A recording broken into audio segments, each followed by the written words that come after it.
All right, guys, welcome back to Two in the Zone. We do this every Monday, Wednesday, Friday in the afternoons. We're not going to do it this Friday. It is Christmas Eve.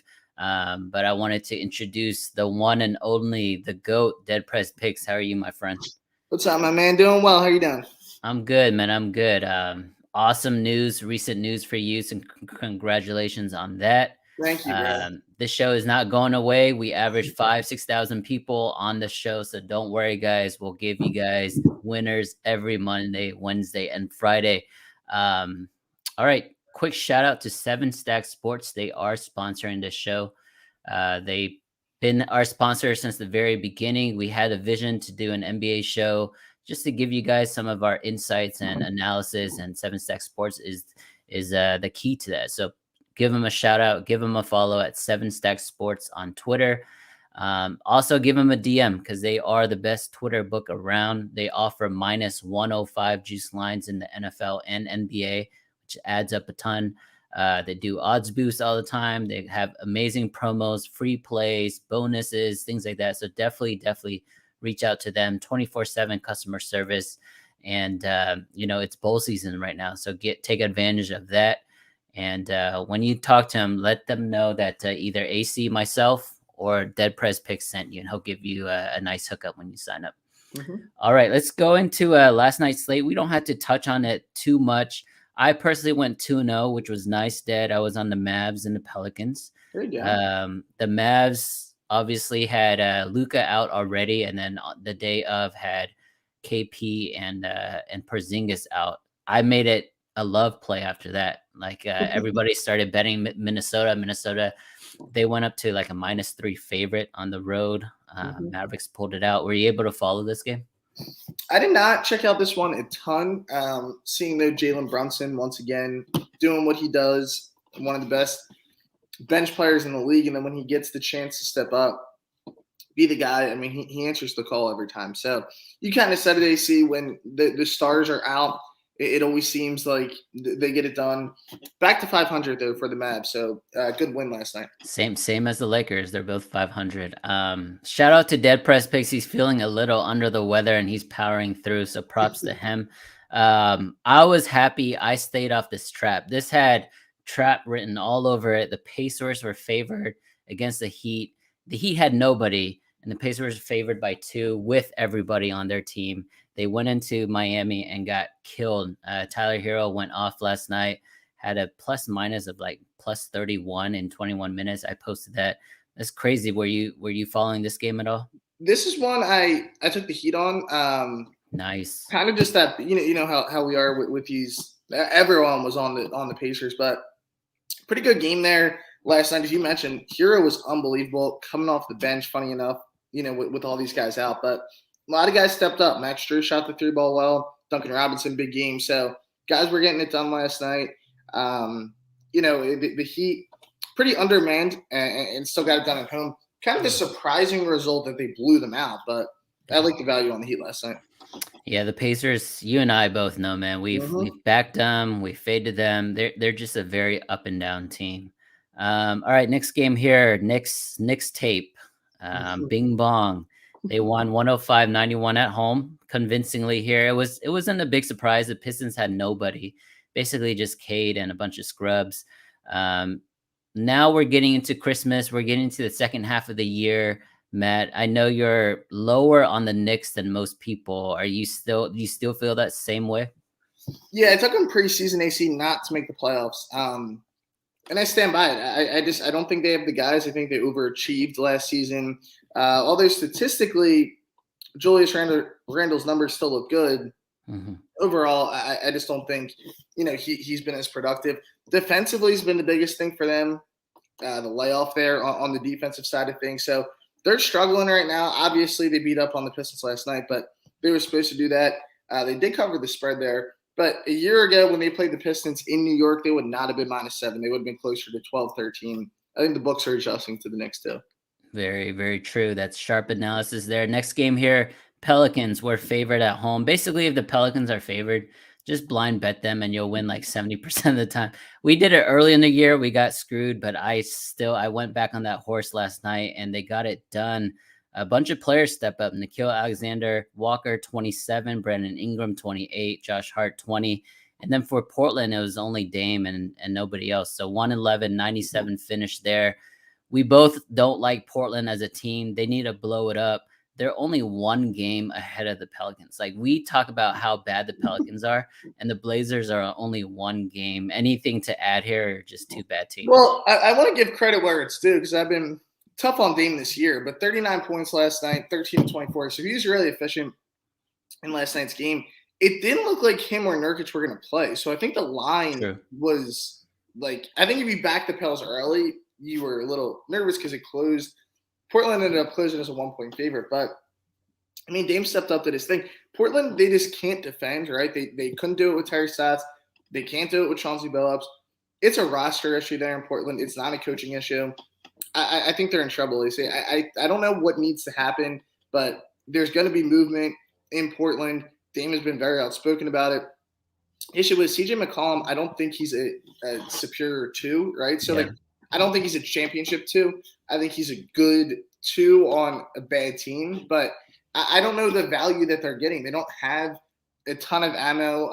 Anthony Simmons, he's probably the most valuable trade piece that team has, but I don't know if you want to trade him. I think he looks like he could be the real deal. So, a lot of questions to go around in Portland, but you kind of mentioned it there. You see the Pelicans. I'm always transparent about my preseason bets that are doing good. So I got to throw where I'm at. Wasn't the smartest move. I took the Pelicans to make the playoffs. Now, this is before I knew the Zion news, right? I was like, all right, new coach, maybe new flow. Technically, they're 2 games out of a playing game. So maybe when Zion gets back, they can make some noise. I don't think they'll be a playoff team, but like you said, I mean, we are all over Portland, and like they're a couple games off. The last time we saw Zion on video, he was 370 pounds. Now it's the holiday season. You think he can come back in the NBA? I doubt it, man. You talk about roster issues. This is the biggest roster issue in the NBA. The Los Angeles Lakers. They lost last night, got blown out at home by the Phoenix Suns, who I think the best, deepest roster in the NBA. But Phoenix took it to them 108-90. Guys like Cameron Johnson couldn't miss. Mikal Bridges was D'ing up. Jay Crowder always is a thorn in the Lakers side. For the Lakers, man, it was LeBron. LeBron was actually balling. I was watching this game. He was actually taking it to the hoop a lot more than usual. I think he realizes it's him and like a bunch of scrubs. But even LeBron going off, they lose by 20, man. I took the Lakers +7. First half, I was feeling good. They led actually the majority of the half. They ended up down, I think, a bucket at the half. But, man, I was looking at that roster last night, and it's just – you don't realize, but I said this preseason, and I got a lot of hate for it, saying I think the Lakers are slightly above average. Right? I like backing them as big dogs. Like if they're getting 7. Like yesterday, yeah. I think typically you're going to get them. But, I mean, people were coming into the year saying they're the best team in the league. They're not close to the best team in the league, and their inability to shoot continuously shows up. They're counting on guys like Talon Horton-Tucker to be big-time shooters. You look at Russ, we know what he could do shooting the basketball. He's a great driver, but he can't shoot. They just don't have any shooting on that team. And then you go to the bench, it's Trevor Ariza, right? It's Rajon Rondo, Isaiah Thomas. I think Isaiah Thomas played the worst game I've seen. So Isaiah Thomas was signed 3 games ago. The Lakers are now 0-3 since Isaiah Thomas has joined. And last night, what Dead Prez was alluded to, he shot 1 for 11. 0 for 6 from 3, and he was terrible on defense. So the fact that they're playing this guy 25 minutes goes to show you, I mean, yes, there's COVID-related issues, but this roster is just bad. It's bad, yeah. And the thing is even people can say, well, AD's out. Obviously he is, but even when he was playing, right, they weren't a really good team. Like they're super average. I think that's what they are. Now we know LeBron, right? He might be able to make some moves and make some trades and get some things done, right? When the time comes to add shooting, we know how it goes. But if they don't add shooting, this team's not winning anything. Yeah, I mean, I don't know if they're going to be able to add shooters because shooters are such at a prime, like a premium, right? So you're going to have to pay extra, and they don't have the assets to pay for it. I think Sneaky here, he's already LeBron's boy. He's already part of Rich Paul's team here. I think potentially this is a Ben Simmons landing spot.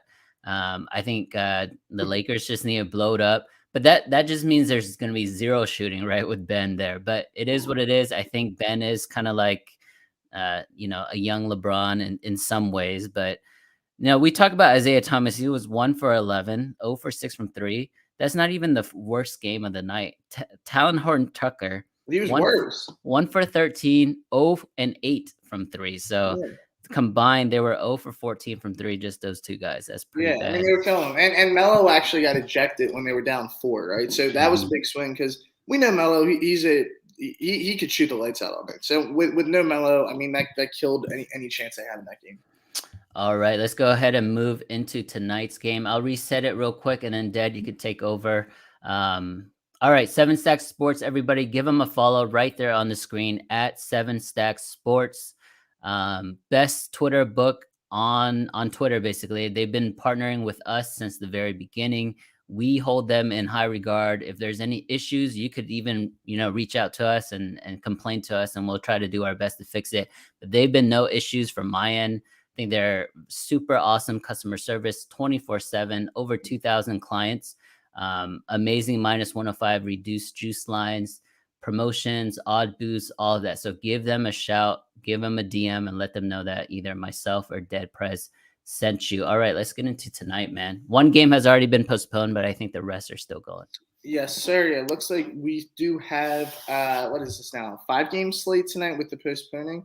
Let me just make sure. I believe so, right? All right. Well, let's get into that first one here between the Hawks and the Magic here. AC Hawks currently a minus 6.5 point favorite. Over under at 208.5. We know there's been some issues and injuries with guys out. So the current list of out for the Hawks: Gallinari, Capella, Bogdanovich, TLC, and Lou Williams also hit the COVID protocol today. So again, that could change when we get closer to game time, but that's the current status that I see for the Magic day-to-day. Cole Anthony, Wendell Carter Jr., and then out Michael Mulder and Michael Carter Williams. So what's your thoughts on this 6.5 point favorite for the Hawks tonight? They're looking to get back to 500. Dude, Dad, it is so hard to cap NBA right now because some of these rosters with COVID is like they're ravaged, right? You're playing people that you've never heard of, basically from the G League and basically from the street. Joe Johnson was just picked up today to play for a 10-day contract. Like, how did that work? He hasn't even played in the NBA in a few years. He signed today and he's playing tonight. Like, it's crazy. But anyways, in terms of this game, I don't think I can cap the side here. I probably lean the under just because there's going to be a bunch of scrubs really out there trying to shoot the basketball. Without Trey, without the big names here, I don't think there's going to be enough scoring. The under right now is set at 208. I think it's that low for a reason. Maybe like a first half under would be my spot here. Yeah, it's a tough call here. You see, I've been riding this bet, and let me check the exact total that I got, but Magic team total unders. I wrote it last time these two teams played. I just like taking them in general. If Cole Anthony and Wendell don't go, which again, they're listed day to day, definitely a play for me because it's a big part of their offensive game, especially Anthony, right? Because he's kind of the playmaker on that team. Yeah. But let me check the exact total that it is currently at because it's a play. So it's currently, it's too low for me because it's at 100.5 right now. Last time these teams played AC, it was 107, which is pretty crazy for the Magic, and it flew under. But yeah, I think overall an underplay could be good with all the guys out for the Hawks. Thing is, though, the rim protection, right? We kind of question with Capella's status. How will they stop these guys at the rim? Obviously, he's one of the better rim protectors in the league, but good play to keep an eye out for. All right, AC, the Cavs. We know the Cavs. We shout them out every show. Yep. Full transparency. I have not bet a Cleveland Cavaliers team this season. I haven't bet on or against them. I should have bet on them a lot, but I just don't get involved in their games because I still don't think they're that good, but they just continue to prove me wrong. Now, tonight, they are a 6-point road dog. So, to me, I'm looking at this line. It's a Celtics play. What's your thoughts on this? It is a Celtics screamer tonight. With that said, I'm not going to bet it. Like you said, the Cavs have been on fire. They've covered 14 straight games dead. They've won six games straight up. I think they're 9-1 in their last 10. And when they win by over 10 points, 10 straight times. So they're blowing out teams when they win. So the Cavs are on fire. The reason why they're playing so well is actually their defense. Not many people realize that they have the number one rated defense in the league. And in the regular season, if you're playing hard defense, a lot of these teams just kind of fold, especially in the fourth. With that said, it is a Celtics screamer. The line is saying Celtics, but I'm staying off of it. I actually like the over here. It's moved a ton at this point. It's opened up around 212, 212 and a half.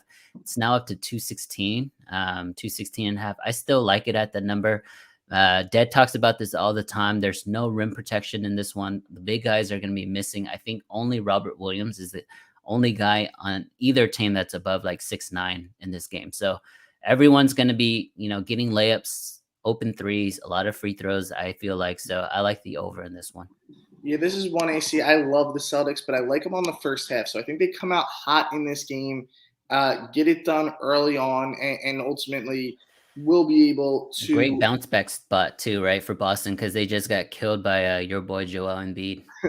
Right, yeah, at home. And it's just the lines off to me. There is a lot of guys listed out for the Cavs. None that, are stars for them, but it adds up, right? Javier, so Lamar Stevens, Dylan Windler, Denzel Valentine, Ed Davis, and RJ Nembhard, they're all listed as out right now. So I think it's a Celtics first half play, but I mean, give Cleveland credit as we continuously do. JD Bickerstaff has done an unbelievable job with that roster this season. So, I mean, they have been lights out for the majority of the year, but I think this line is a little bit off. So for that reason, I'm gonna go with the Celtics on the first half tonight.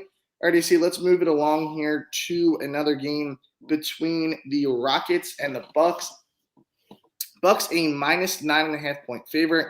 Rockets, all right, they're back to, they lost their last game. So we need them to get cold. They've now lost 3 of their last 4. So maybe it's time the Rockets go on one of these big time losing streaks. 9.5 here tonight. Again, this is the current. I believe Jalen Green's back tonight, right? I think he's out. Is he out? He's still out. Yeah. Is he still out? Okay. So then we have Kevin Porter Jr. out, and then Christian Wood day to day.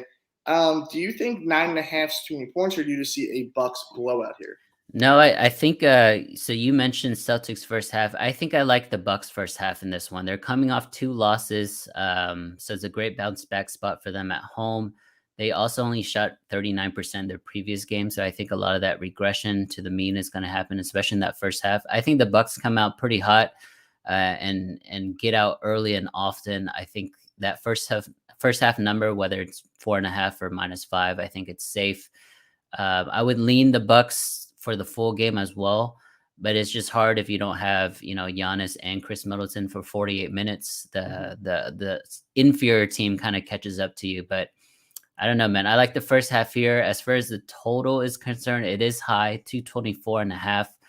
Both these teams play at a super fast pace and shoot a lot of threes. So if they're making threes, that number is going to fly over. With that said, no play for me, man. I think it's just a Bucks first half spot, in my opinion. Mm-hmm. Yeah, I think this is, you kind of mentioned that under, right? The Bucks defense has fallen off a little bit, or you mentioned the under there. I think the Rockets team total under could be a good spot tonight. Again, I still see the Bucks as being good defense. I know they haven't played as one, but I think 108 is a lot of points to put up for the Rockets. But you mentioned sometimes they get super hot. They're just a tough team to figure out. All right, I see 2 games to go on the slate: Nuggets and Thunder. Thunder currently -6. When the Thunder, we called that upset, right, over the Grizz. Yep. I was on them +9 in that game tonight. It was a gift, man. It was a gift. We called the gift tonight. The Nuggets here will come in on the road. Do you think the Thunder get back-to-back wins, or at least cover this 6 tonight? Man, we love the Thunder as underdogs, man. This one's tough. Like, if there's no Aaron Gordon for the Nuggets, I don't see how they can score because it's just Jokic. Even when Aaron Gordon is playing, he only averages like 15 points a game. But I think that athleticism really helps out the Nuggets. I'm going to just ride our team, bro. Like, we've been on OKC all year, especially as big dogs. This doesn't constitute as a big number. 6 is just 2 threes, 2 possessions, but I think they do win 2 straight, man. I love Shai Gilgeous. That team just tries so hard. Your boy Giddey is balling out of his mind. Lou Dort is back tonight, so they're going to have defense. I like the Thunder, man. Mhm. Yeah, I think you mentioned kind of the Aaron Gordon side of it too. People don't think that that's a super significant player to be in or out, but it is, right? For the current status that they're at, no Yeah. Jamal Murray, no Michael Porter. He does a lot of their scoring, and some other things on the court. He scores 14 a game, 5 rebounds. So it's a lot of to pick up without Gordon. But you mentioned it. I mean, we've loved them as dogs all season. I do think they get it done again tonight. So I think with the Yes. point, we're gonna be back on our Thunder here, I see, and I think they get it done. All right, final game of the night here, guys. Again, thank you for sticking with us. Shout out to Seven Stacks for being the best sports book on Twitter and giving us the opportunity to do two in the zone every Monday, Wednesday, and Friday. Clippers, Kings tonight, AC. Clippers, I mean, they kind of laid an egg, right? That when they Yeah. played the Spurs, they were just bad start to finish. I was on them second half. I thought they were going to come out, do some things. They did not. Kings tonight, though, a 5.5 point dog at home. Kind of mentioned the Kings, not that they're playing great, but they're playing a lot better than they were under Luke Walton. What's your thoughts on this game tonight? Yeah, the Clippers, another team around 500. There's 5 of them in the Western Conference. Let me list them now. Nuggets are 15 and 14, Clippers 16 and 15, Lakers and Mavs are both 500, and the T-Wolves are 15 and 16. So 5 games within one game of each, or 5 teams within one game of each other. So it is bunched up there in the Western Conference. For this play, I like the Clippers, man. Road favorite here. I think let me check their injury report real quick. But I'm just not a big believer in the Kings. I know they're playing a lot better since Luke Walton was moved, but without De'Aaron Fox, without Davion Mitchell, like no Len, no Bagley, how are they really gonna defend the Clippers? And the Clippers already are an under team, so I think I see a lot of defense in here. Usually, when you see the Kings, especially in Sacramento, you kind of lean the over, but I don't. I kind of lean the under in this game, and I think the Clippers get it done. Mm-hmm. Yeah, I like that play there, AC. I think it could be an underplay without a doubt. It could also be a good bounce back spot for the Clippers, assuming no one pops up. Paul George is kind of always like a last minute decision. I feel like he's just another one of those guys you always have to keep an eye on. Marcus Morris Sr., though, when he doesn't play, I mean, they are such a better team with him in there. Not only his shooting, but the toughness that he brings to the court, just the overall game that he brings, it elevates them a lot. So I think it is a Clippers play. Also, Isaiah Hartenstein is out. That doesn't look like it's a big deal, but he's given them a lot of really good minutes off the bench in place of Zubac. So I think it's a tough call, but I would lean with the Clips in this one, but nothing official for me here. All right, AC, we could give out our best couple bets of the day here before we close it up. No, it's a little early here to cap an NBA slate and say it's our best bets of the day. But if we'll go over our 2 favorite sides in this game.